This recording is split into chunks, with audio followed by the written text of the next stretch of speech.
소외를 당하고 있는 상황이 펼쳐진 거란 말이죠. 그에 따르는 부작용도 만만치 않을 거라고 생각이 됩니다. 투자 목적으로 아파트를 구입하는 시대는 끝났어요. 이제는 심각한 거래 절벽이 올 가능성이 높습니다.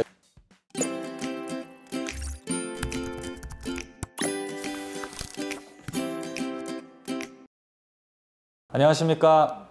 6.17 부동산 대책이 나온 지 한 달도 되지 않아서 또 다른 강력한 부동산 대책이 나왔습니다. 역시 이번에도 다양한 규제책들이 총망라되어 있는 부동산 정책이 나왔는데요. 22번째 나온 이번 부동산 대책, 과연 집값이 잡힐까요? 하나하나 따져보는 시간 갖도록 하겠습니다. 자, 본 영상 시청하시기에 앞서서 좋아요와 구독하기, 또 알림 설정 버튼 눌러주시고 시청 부탁드리겠습니다. 자, 그럼 한번 본격적으로 보도록 할게요. 벌써 22번째 부동산 대책입니다.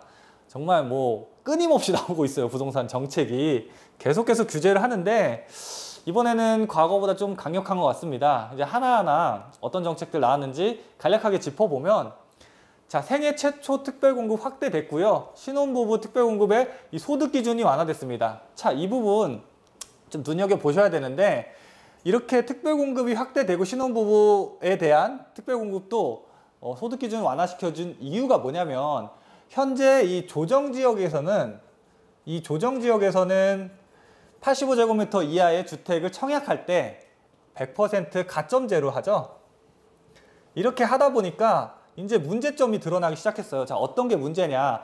실제로 이제 결혼을 하고 이제 막 결혼 생활을 시작해서 뭐 아이도 낳고 점점 주택을 늘려나가야 하고 실제로 주택이 필요한 이 30, 40대들이 가점제로 하다 보니까는 가점에서 밀리는 거예요. 그래서 아예 가점제로 엄두를 못 내거나 주택 구입을 포기하는 지경에까지 이르렀단 말이죠. 자, 그렇다 보니까 이 가점제로 100% 하는 건 문제가 있다 해서 이번에 생애 최초 특별공급을 확대를 시켰고요. 원래 이 생애 최초 특별공급은 국민주택에만 들어있었는데 민영주택에까지 이거를 의무적으로 도입하게끔 확대를 시킨 거예요. 여기에 소득기준 완화까지 시켜줬는데, 이렇다 보니까 30, 40대들 입장에서는 환영받을 만한 일이죠, 당연히. 자, 그런데 이게 또 마냥 좋은 게 아닙니다. 이로 인해서 또 부작용이 발생을 해요. 어떤 점이 부작용이냐면, 자, 그러면 30에서 40대는 이 혜택을 받다라고 치는데, 그러면은 과거에 이 40대 후반부터 50대까지 이제 정부의 정책을 믿고서 꾸준하게 청약통장에 돈 넣으면서 청약을 준비하셨던 이런 분들 같은 경우에는 상대적으로 이제 소외가 되는 거예요. 왜? 자, 이게 특별공급 확대하고 이런 것들이 과거에 이렇게 전체 물량이 100개 공급됐던 거가 이거 100개를 120개로 늘리는, 공급의 총량을 늘리는 게 아니라 그냥 원래 100개 있던 거에서 이 생애 최초, 이게 신혼부부들이라든지 생애 최초 공급을 20개밖에 안 줬던 걸 예를 들어서 30개, 40개 이렇게 늘리는 거다 보니까 그만큼 비율적으로 봤을 때 나머지 부분들은 줄어들 수밖에 없는 거죠. 그러니까 정부 정책을 믿고 있었다가 뒤통수 맞은 거예요, 지금. 그렇다 보니까 역으로 이분들이 지금 이제 소외를 당하고 있는 상황이 펼쳐진 거란 말이죠. 그래서 이번 이 생애 최초 특별공급 확대, 신혼부부 특별공급 소득기준 완화 이 정책도 물론 장점이 있기는 하지만 그에 따르는 부작용도 만만치 않을 거라고 생각이 됩니다. 자, 그리고 또 두 번째, 이번 대책에서도 역시 어김없이 이 공급 확대 정책을 내놓았습니다. 공급 확대 정책. 나라에서도 그렇고 일반 민간에서도 말하는 게 부동산 가격이 계속 오르는 게 공급이 없어서 그렇다. 그래가지고 공급 확대를 해야 된다. 주장은 늘 했지만 항상 내놓는 공급 확대 정책마다 실제로 공급이 늘어날 수 있는 실질적인 어떤 효과가 없었죠. 이번에는 어떻게 나왔는지 한번 볼까요? 이번에 도심의 고밀도 개발을 위한 도시계획 규제 개선. 뭐 도심 쪽에 뭐 용적률 상향시켜준다라는 뭐 그런 내용인 것 같아요. 그리고 3기 신도시 용적률 상향. 이미 예정돼 있던 3기 신도시의 세대수를 더 늘려준다는 얘기가 되겠죠. 자, 도심 내에 신규 택지 추가 발굴. 사실 이 부분은 뭐 시유지라든지 유휴지 같은 것들을 발굴하겠다는 얘기인데 이거 매번 정책 나올 때마다 했던 얘기고요. 도심 내에 고밀도 개발, 규제 개선해가지고 고밀도를 개발시켜주겠다. 이거 현실적으로 쉽지가 않아요. 이 상업지라든지 준주거 지역 서울 내에서 용적률 상향시켜주겠다 이런 얘기 몇 년 전부터 나왔는데 지금 현실화되고 있는 것들이 있습니까? 이것도 역시 도돌이표예요, 이번 정책도. 자, 그리고 3기 신도시 용적률 상향. 자, 3기 신도시라는 정책 자체는 우리가 지금 서울의 집값을 잡기 위해서 발표한 정책임에도 불구하고 사실 효과는 넌센스라고 말씀드렸어요. 왜? 서울이 지금 아프고 너무 서울의 집값이 올라서 서울이 당장 아픈데 그 아픈 데에다가 집을 넣는 게 아니라 외곽에다 짓는 거잖아요. 그렇다 보니까 3기 신도시에 기존에 계획됐던 어떤 세대수보다 더 상향시켜가지고 더 많은 세대수를 집어넣는다 한들 과연 서울에 집값이 잡힐까? 크게 영향은 없을 것 같다라는 게 대다수의 판단이에요. 과거에 우리가 서울에 집값이 오르면서 공급을 해줬더니 집값이 잡혔던 사례들이 있죠. 강남에 보금자리 주택이에요. 이거를 해야지 지금 오른 서울 집값을 잡을 수 있는 효과가 발생한단 말이죠. 왜? 자, 지금 서울에 집이 부족해서 집값이 오르는 게 아니에요. 사람들이 원하는 데에 추가적인 공급이 필요한 건데 그 원하는 데에 공급을 못 해주기 때문에 그래요. 근데 과거의 사례에서 봤을 때 이 강남 보금자리 주택 같은 경우에는 사람들이 누구나 살고 싶어하는 이 강남권에 신축 아파트를 공급했던 정책이었어요. 그린벨트를 풀어가면서. 자, 그래서 이 사람들이 원하는 그곳에 신축 주택을 주변 시세보다 저렴한 가격에 넣어줬더니 어떻게 됐습니까? 서울 부동산 가격이 당시에 안정됐었어요. 물론 단순하게 보금자리 주택 하나만 가지고 안정됐다라고 보기는 힘들지만 대내외적인 어떤 경제 상황도 맞물려서 가격이 진정된 거긴 했지만 어쨌든 이 보금자리 주택도 무시 못할 기여를 했단 말이죠. 자, 사실 이번에 공급대책 언급하면서 그린벨트를 풀 줄 알았어요, 사실. 요거 해제를 할 줄 알았는데 이 부분은 이번에 안 됐죠. 그렇다 보니까 늘 얘기하는 공급대책 또다시 한번 얘기한 거다라고 생각하시면 돼요. 자, 그리고 자, 다음에 이 임대사업자 제도도 굉장히 많이 바꿨습니다. 일각의 언론에서도 이 임대사업자 제도 때문에 다주택자들이 이 세제 혜택 받아가면서 흔히 말하는 투기를 하다 보니까 부동산 가격이 계속 올랐다라는 여론이 형성되어 있었어요. 자, 그래서 이번에 대대적으로 이 주택임대사업자 제도를 바꿨습니다. 어떻게? 사실상 폐지 수순이에요. 단기 임대는 없어졌고요. 아파트의 경우에는 장기 8년짜리가 없어졌습니다. 자, 그렇다 보니까 이제는 새로 신규로 임대사업자로 주택을 취득해서 임대사업을 등록을 하시려고 해도 사실상 아파트는 안 되고요. 단기 임대도 안 돼요. 그러니까 제도 자체가 없어졌다라고 보셔도 돼요. 자, 그런데 이 부분에도 역시 틈은 있습니다. 어떤 거? 지금 이 장기 일반 매입 임대 같은 경우에 아파트만 폐지를 시켰단 말이죠. 자, 그러면은 다시 말하면은 오피스텔이라든지 아니면은 빌라 같은 것들 있죠. 자, 우리가 말하는 이 다세대 주택. 자, 이런 애들은 아직 제도가 살아있는 거예요. 그러니까 또 다른 어떤 완벽하게 이 제도 자체를 막은 건 아니다. 또 다른 어떤 틈을 남겨줬다라고 이번 정책은 평가할 수가 있겠어요. 임대사업자 제도 보완 부분은. 자, 그리고 이제 역시 이번에 나온 것 중에 가장 와닿는 거죠. 세금 부분이에요. 일단 종부세를 대폭 올렸습니다. 과거에 진행되고 있던 이 종부세 세율에서 사실 12.16 대책 나오면서 종부세를 이렇게 올리겠다라고 얘기했는데 과거에 12.16 대책에서 우리 종부세 바꾸자라고 했던 부분은 법안이 폐기가 돼버렸어요. 통과가 못 되고.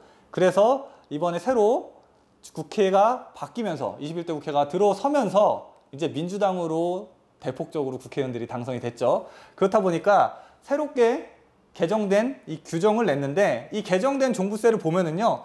과거에 원래 제일 높은 세율을 부과하던 게 시가로 123억 초과했던 이런 분들이 3.2%를 적용받았는데 이게 지금 6%로 거의 2배 가까이 오른 거예요. 그래서 자, 언론에서 보면은 종부세 세율이 거의 2배 올라가면서 추가적으로 1억을 매년 부담을 해야 된다, 세금으로. 이렇게 타이틀 기사 내가지고 대대적으로 보도를 했거든요. 자, 그런데 현실을 아셔야 돼요.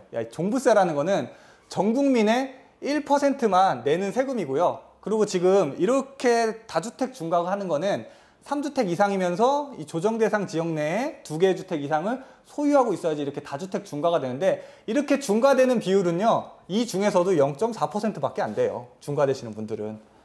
자, 그러니까 실제 주택을 소유한 유주택자 입장에서 이 종부세 적용받는 사람 거의 없어요. 그리고 이 최고 구간 아까 매년 1억씩 더 낸다는 이 최고 구간 같은 경우에는 시가로 봤을 때 123억 5천만 원 초과하는 사람들이거든요.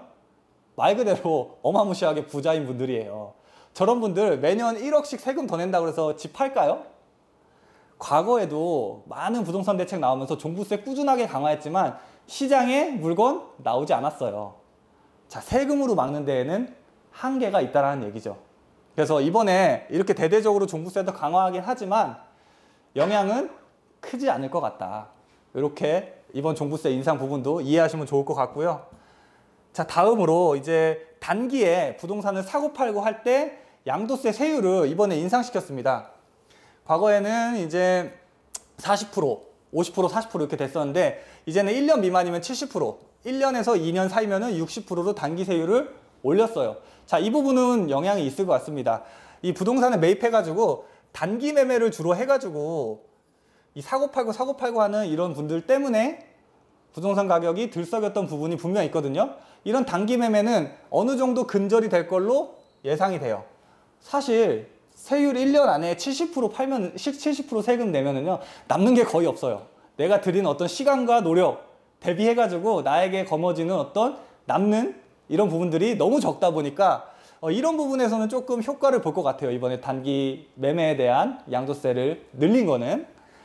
자, 그리고 그 다음으로 자, 이거 굉장히 큰데요. 이 취득세 인상 부분인데 자, 이거 굉장히 크게 다가올 것 같아요. 이번 대책 중에. 자세히 살펴보면 2주택자, 그러니까 1주택인 분이 주택을 하나 취득해가지고 2주택이 됐을 때 8%로 취득세가 늘어나고 3주택 이상으로 됐을 때는 12%로 늘어납니다. 자, 이거 어마무시한 거예요. 자, 지금 서울에 주택 가격이 중위 가격이 9억이라고 하죠. 이 9억이라고 가정했을 때 과거에 이 취득세가 늘기 전에는 취득세 세율이 사실 가장 높은 세율 해봤자 4%다 보니 3에서 4%다 보니까 실제로 세금을 내는 거는 약 3%일 때는 2,700만 원, 뭐 요 정도 수준이 됐었죠. 자, 근데 이게 2주택 이상으로 되면서 8%로 되면은 7,200만 원이 되겠죠. 그리고 만약에 이 사람이 3주택이다. 자, 그러면은 9억에 12%면 1억 800만 원이에요. 세금이 거의 몇 배가 늘어나나요? 3주택 가면은 거의 5배, 4배 정도 늘어나겠네요. 어마무시하게 늘어나는 겁니다. 그렇다 보니까 당장 집을 살려는 어떤 수요들이 뚝 끊길 수밖에 없겠죠. 이미 주택을 갖고 계신 분들은. 물론 이 1주택자는 과거와 같습니다. 1주택자는 과거하고 동일하니까 1주택자는 관계가 없겠지만, 그러니까 무주택이신 분들이 내 집 마련 하나 하는 거는 크게 문제가 안 되겠지만, 여기서 이제 문제가 되는 건 2주택자 취득시 8%로 올리면서 문제가 되는 건 이 갈아타기 수요입니다. 자, 무슨 얘기냐? 내가 집이 하나가 있는데 다른 데로 갈아타고 싶어요. 그럴 때 보통 일반적으로 집 이거 하나 과거에 있는 거를 매도를 하고 이렇게 갈아타기 이러시는 분들 거의 없죠? 왜? 양도세는 일시적 1가구 2주택이라는 혜택이 있잖아요. 그렇다 보니까 과거에 있는 거를 기간 내에만 팔면은 얘를 비과세 처리를 해준단 말이에요. 자, 그렇기 때문에 일시적 1가구 2주택도 1주택으로 봐주기 때문에 양도세에서는 그렇게 봐주기 때문에 과거에는 이렇게 하나 갖고 있으면서 내가 B로 갈아타는 거 추가로 구입한 후에 얘를 매도 이런 식으로 많이들 하셨는데, 앞으로는 하나 있는 상태에서 갈아타기 하려고 하나를 하는 순간 2주택 취득자가 2주택 취득세가 적용돼 버리기 때문에 이제는 이사도 마음대로 못 다녀요. 취득세 무서워가지고. 더 좋은 환경으로 살고자 하는 욕구는 사람의 기본적인 욕구인데 이제 이사도 제대로 못하는 상황이 벌어지는 겁니다. 애초에 부동산 시장 자체가 뭐 이거는 투기랑은 전혀 상관없잖아요. 갈아타기라는 거는 내가 더 나은 환경으로 가고자 하는 인간의 기본적인 욕구인 건데, 이런 것들조차도 막아버림으로써 이제 부동산 시장의 거래 자체가 안 되겠죠. 심각한 거래 절벽이 올 가능성이 높습니다. 이번 취득세 인상 부분 때문에. 자, 그리고 또다시 세금을 또 건드렸는데, 다주택자에게 양도세 중과세율이 지금 이제 조정지역 같은 경우는 적용이 되고 있죠. 근데 이거를 더 늘렸어요. 과거 현재 중과세율 조정은 2주택자는 플러스 10%고 3주택 이상자부터는 플러스 20%죠. 자, 요렇게 진행되는 세율을 2주택자는 플러스 20%, 3주택자는 플러스 30%, 그러니까 10%포인트씩 늘렸어요.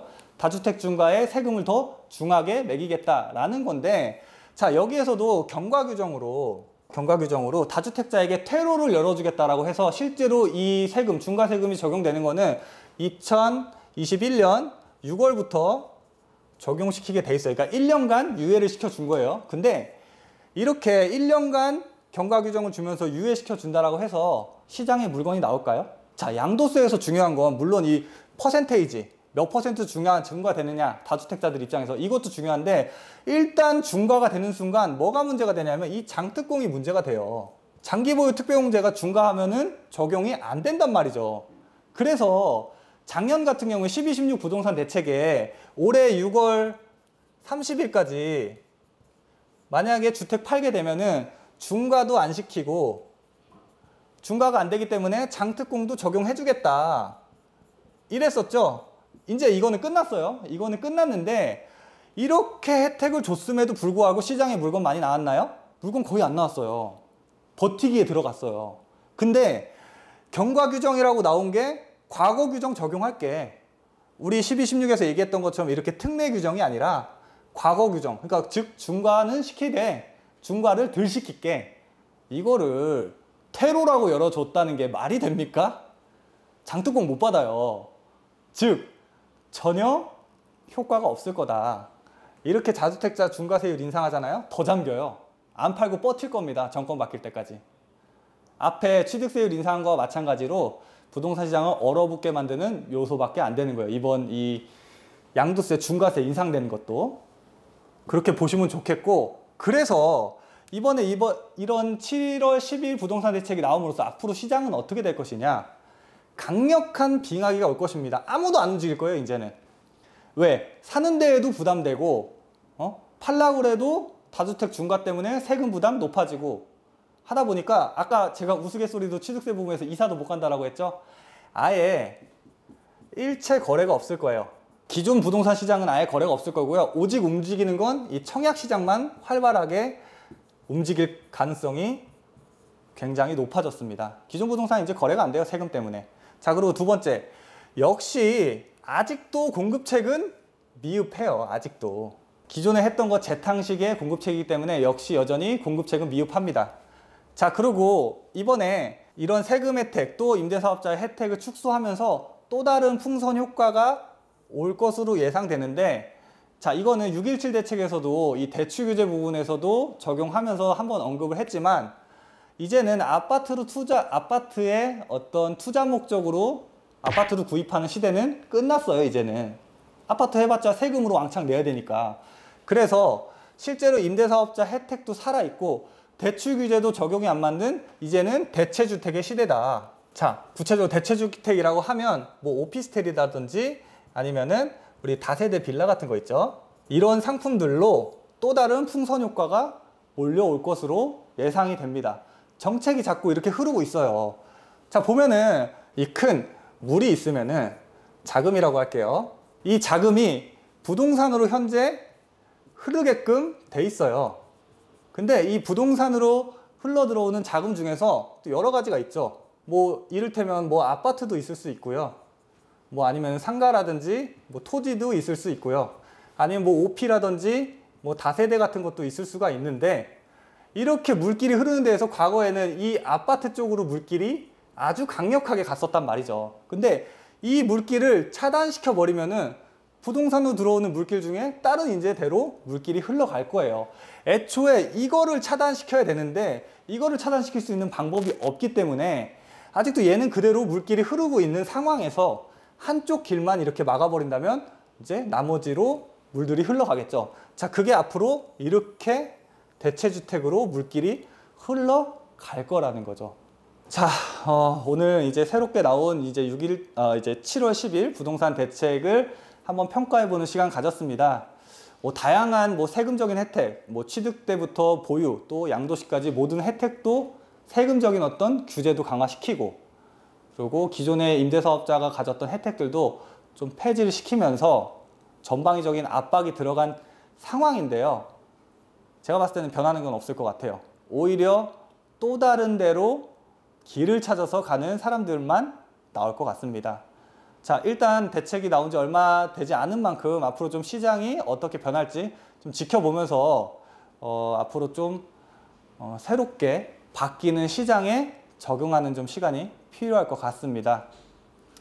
자, 오늘 준비한 영상은 여기까지입니다. 오늘 준비한 영상이 좋으셨다면 좋아요와 구독하기, 또 알림 설정 버튼 눌러주시기 바랍니다. 저는 다음에 더 좋은 영상으로 찾아뵙도록 하겠습니다. 감사합니다.